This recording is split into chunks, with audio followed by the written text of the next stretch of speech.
Rapsody! What's happening, Jack? I am very blessed, and I'm so glad to have you here.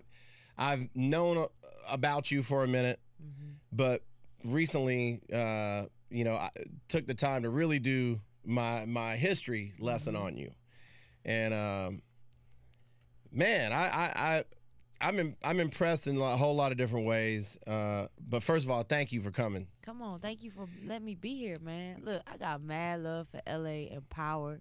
Every time I come out here, y'all show me love, so I'm happy to be here, man. Nice. I like the Crenshaw. Oh yeah. I finally got my order. Nice. Yo, it was hard for a minute to get those. I wasn't even tripping though. I was happy that it was taking a while because that meant they got mad orders, mad support. So I was like, I'll wait. They ain't going nowhere. I probably got like 5 more packages I'm waiting on. Yeah, waiting for that Amazon and some other companies. Yeah, that's right. Dog, I'm ready with that Crenshaw. First of all, we were talking a little bit off camera. I didn't realize you were from North Carolina. Yeah. That's what's up. I am a Northeastern Middle Coast baby. Yep, all day. Born and raised. I still live there. And it's funny. Raleigh, right? Raleigh, yep. I grew up in Snow Hill, North Carolina. It's an hour east of Raleigh. So I went from a little bitty country farm town to a little bit bigger city, But yeah, that's home. So growing up in a small town like that, moving to Raleigh is like, because we had a little talk a minute ago about, where my family's from, and it was the same kind of thing. Dad's from Charlotte. Mom is from Charleston, South Carolina. I grew up in Atlanta, moved here for high school. And I remember as I moved around thinking, man, damn, everything's getting, every time I move, shit gets bigger and bigger. Yeah.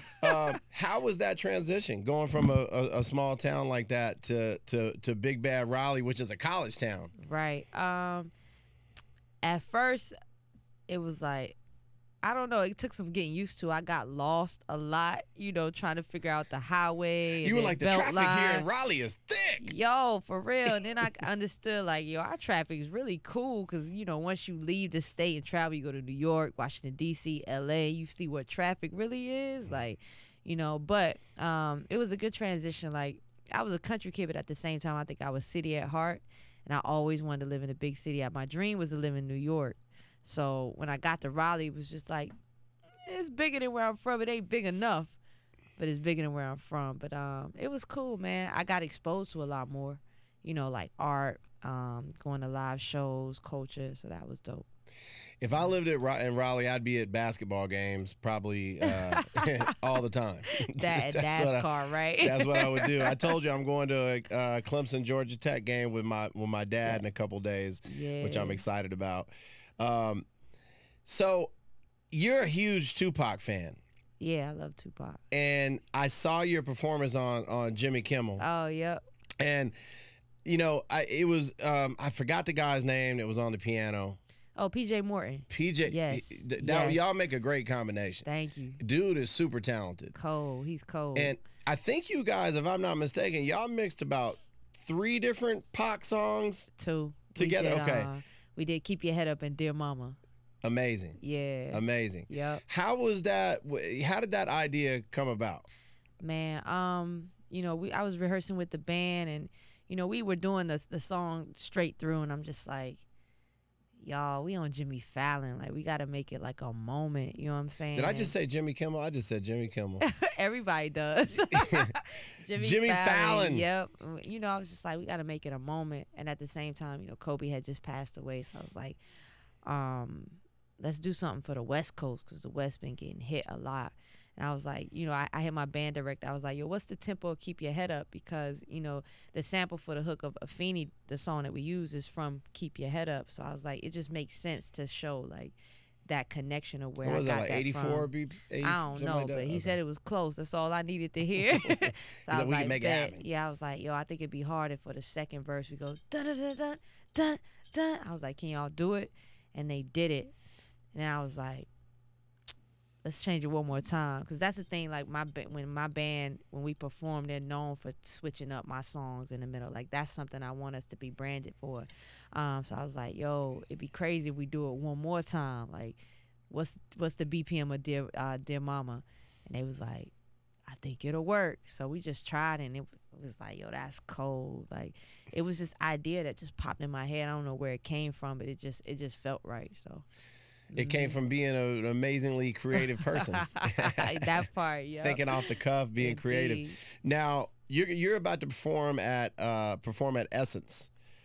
Yes. Yes. Is that something? First of all, congratulations, because thank you. That's a huge bill. Yes.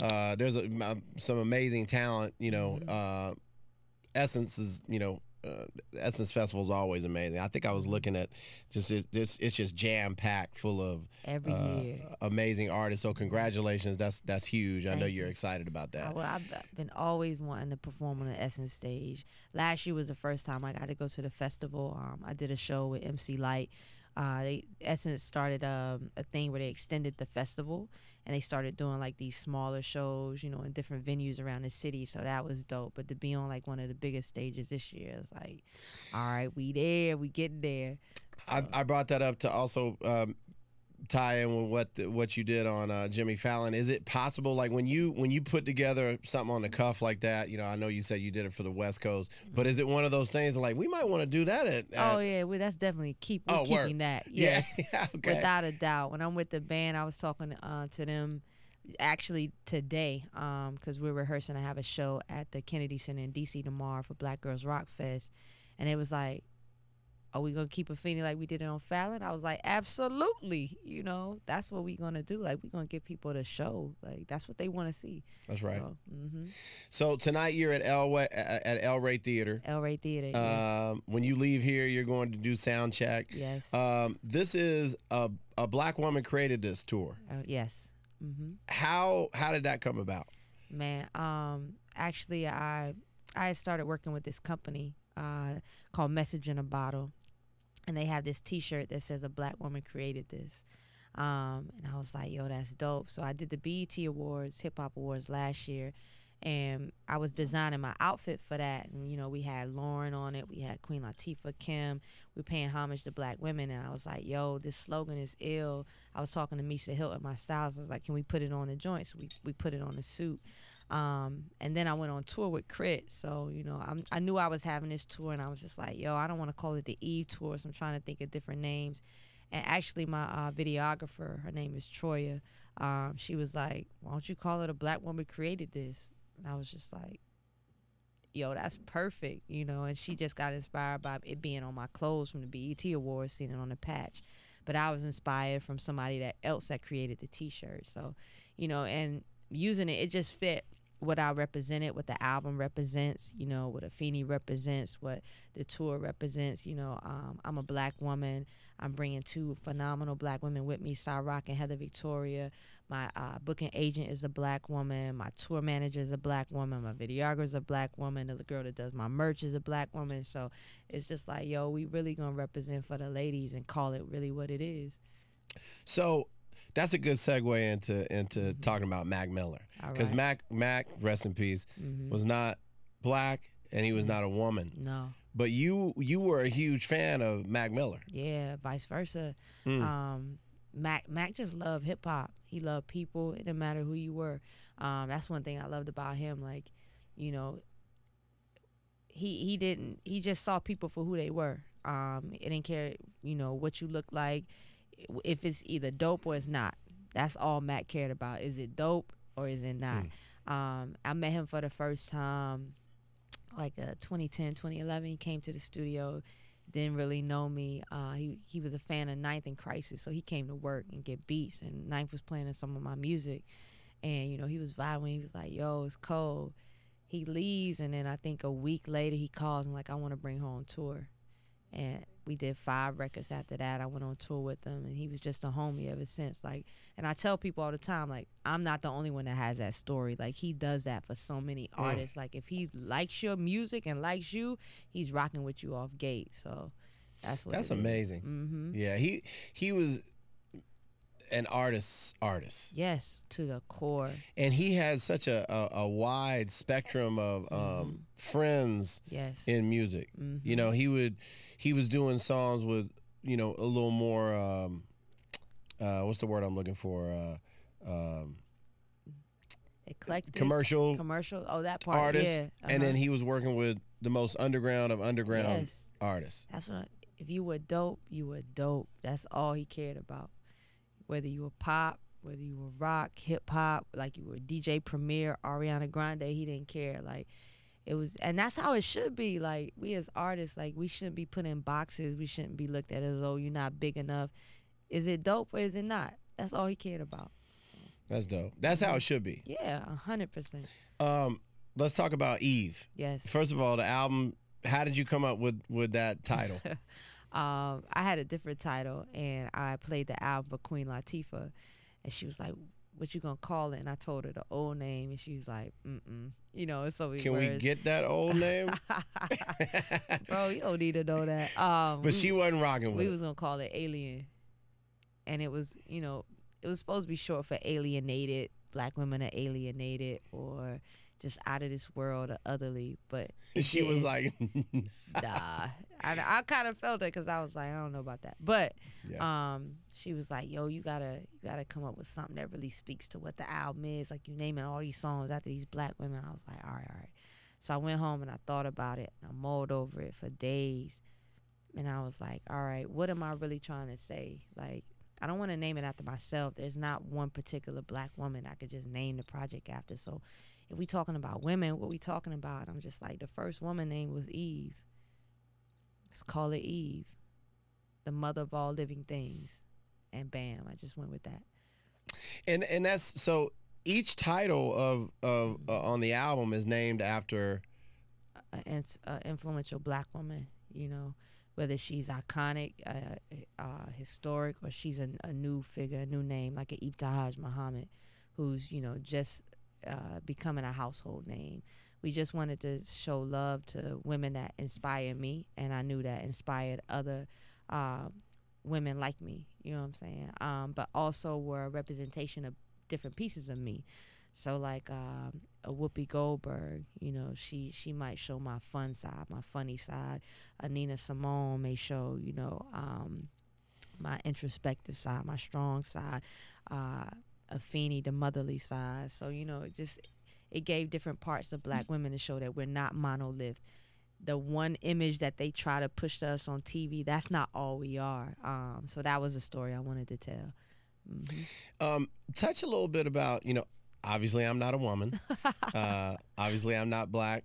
Got a little bit of mix going on in here, but I've been, you know, I've lived a pretty privileged life as far as, you know, living in this country and, you know, been discriminated for sure. But for the most part, you know what I'm saying? I've imagined at times, and I've had talks with my friends, like being a black woman in America is not an easy thing.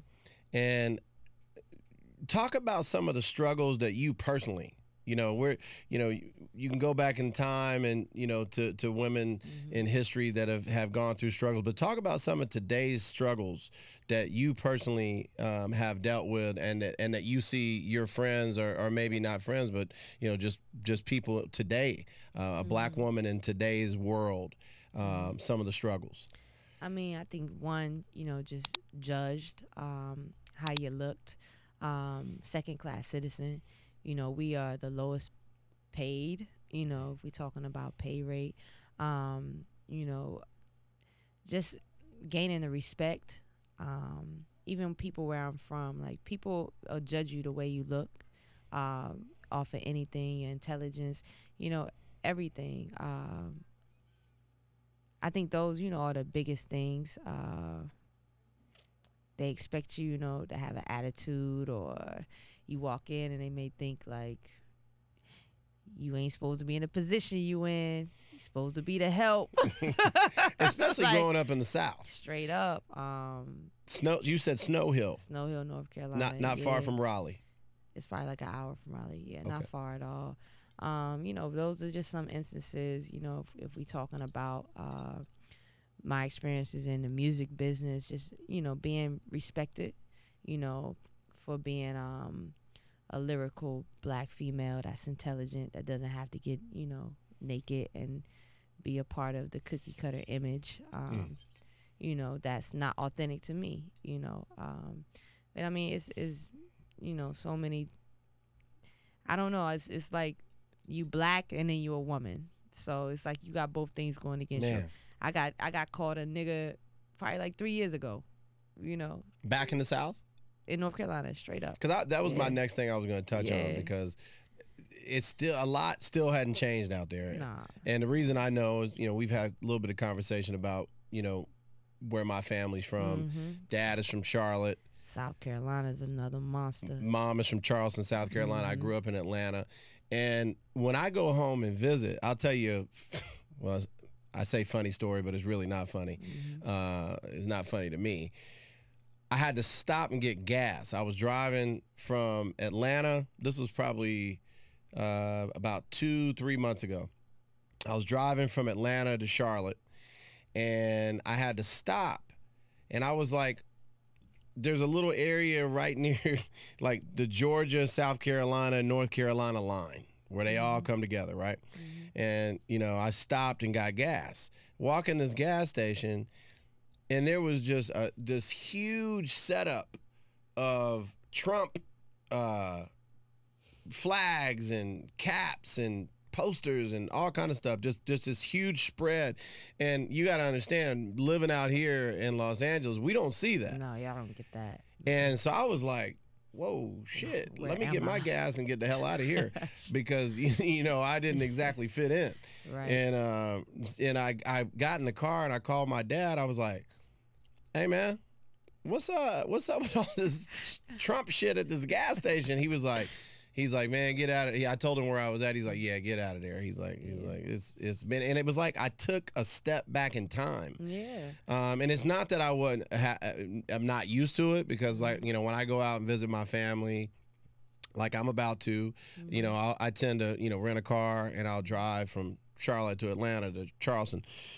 And, you go through these small towns. Man, I don't think people in LA and New York and in Miami and places they don't necessarily may not realize how stuff is still stuck, and it's really sad to me. Those areas are still 20-30 years behind, without a doubt. Like when we drive certain places, especially if we're going through Alabama, Mississippi, those areas, if we make sure we check on each other at night, like, all right, y'all, stay on the main highway, get on through there, it's people still being lynched.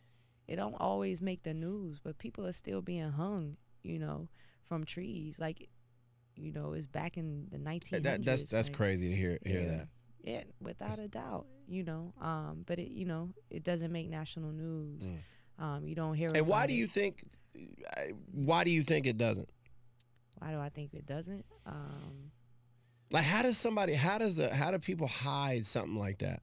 I mean, to hear that and to hear you say nobody hears about it, which is true. It's just amazing to me that it's all in the same system. I mean, when it happens, who comes to investigate it? The police.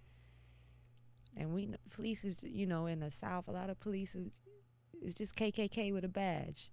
So they're gonna rule it a suicide, and it's just gonna be over every time. You can go Google lynchings in Atlanta and Mississippi and North Carolina, and they all are ruled suicides. So they don't make it that far. It's terrible. It's terrible. Thank you for sharing some of those things. And I did have another question. I want to get back to the album a little bit. We talked a little bit about the titles, but let's talk about the producers. Oh yeah, come on, let's talk about it. That album is produced entirely by the Soul Council, except for the first track, Nina. That's produced by Mark Bird, a producer from Atlanta. But yeah, Ninth Wonder, who's my producer that I'm signed to with Jamla Records, our label head, our boss. He's a lot of things. He created this super group of producers, of 7 producers. It's Ninth Wonder, it's Crisis, it's Nas, Cash, Amp, E. Jones, Eric G. I think I named everybody. So they are the sound of Jamla. They create the sound of most of my albums. But this album, we really wanted to push the envelope of creativity. A lot of people know me that I love soulful beats. I love the sound of drums and soul music. But this one I wanted to show a little bit of versatility, not only for myself but them too, you know. And you know, we had fun with tracks like Whoopi and Oprah, where we just got to think outside the box, but it was still me. That's so dope that you did that with the names. That's so creative. Thank you. People that's got to say their name, and when they say it, they want to know who they are. So it's just like this wormhole that you find yourself in, and it extends their legacies, you know. So. You went down the street to Fayetteville and got a dude named J. Cole. J. Cole came to Raleigh. Yeah, that's right. Yeah, no, the big homie, he pulled up. You told him this is Dreamville here. How was that? Talk about working with Mr. Cole. Man, it was something that, you know, the state of North Carolina, a lot of our hometown folk wanted to see happen. You know, just because we both from North Carolina, we both signed at with Roc Nation at the time, and just to be as talented as we are. So, you know, I had been trying to work with him for a while, but things happened in the time they supposed to happen. I never tripped on that. So it was the beat that we used for Maya that I sent him first. Knife was like, yo, I think Cole would kill this. I was like, all right, hit him. He pulled up on us, came to the studio. We sat in the studio and talked for 2-3 hours. And, you know, we were just talking about, you know, different generations, like the younger generation, the generation that he and I are in, and, you know, Knife's generation, and just how all of them are connected and different and how they consume music. And I think that's kind of like the middle child, you know, conversation of the song that he created. But after that, we went in the studio. I played him the Green Eyes beat. He was like, I like that, but let me hear what else you got. I was like, bet, you know, I got beats all day long. So we went through a few, and we landed on the beat that we used for Sojourner. And he was like, yo, this is crazy. Knife made it. This is it. And he got a pen, and he's like, y'all got paper? Boom, boom. He got in the booth. He probably walked around like 20 minutes, split his verse, mumbled a little bit, 10 more minutes, did the hook. That was it. And, you know, it was based on the conversation that we had just had. So, yeah. You're a Grammy-nominated artist. Yes. That's amazing. It is. Thank you. Congratulations. Thank you. Talk about that a little bit. Kendrick Lamar to Pimp a Butterfly. Yeah, that first time. Growing up, like I tell people, growing up, I wasn't in tune to the Grammys. Like, I didn't know really what a Grammy was, because we just watched BET Awards, Soul Train Awards, NAACP. So that's what I grew up like wanting. And it wasn't until really like I got with Knife, like I started to hear like Grammy this, and then I get nominated for To Pimp a Butterfly, and it's just like, wow, like everybody's like, yo, congratulations, like it's a moment. I was like, okay, this is a thing, a big moment, right? You know, outside of what I grew up in, it's like, oh, like this is the height of all music, you know, so that felt good to be recognized. But at the same time, it was like, yo, like I know I'm a small part of this amazing project, but I'm just a small part. This is Kendrick's win.